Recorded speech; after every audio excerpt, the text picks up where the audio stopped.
ঈশ্বর তখনও পৃথিবী ও প্রান্তর রচনা করেননি, সৃষ্টি করেননি জগতের ধূলিরাশির প্রথম কণাটিও। তিনি যখন নির্মাণ করলেন আকাশ, আমি ছিলাম সেখানে।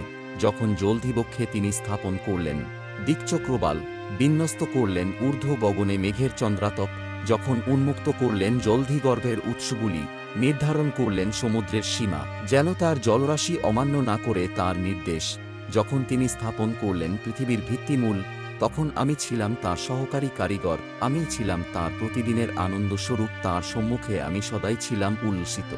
তার সৃষ্ট ভুবনে আমি ছিলাম সদানন্দময়, মানব সন্তানেরা ছিল আমার প্রীতিভাজন। সুতরাং বৎসগণ, আমার কথা শোন, ধন্য তারা, যারা আমার নির্দেশিত পথে চলে, উপদেশ মেনে চলো, অগ্রাহ্য করো না, জ্ঞানবান হও।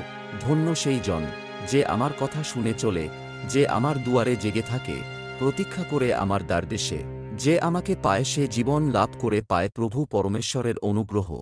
যে আমার অন্বেষণ করে না, সে নিজেরই অনিষ্ট করে। যারা আমাকে উপেক্ষা করে, মৃত্যুর সাথেই তাদের মিতালি। আমেন।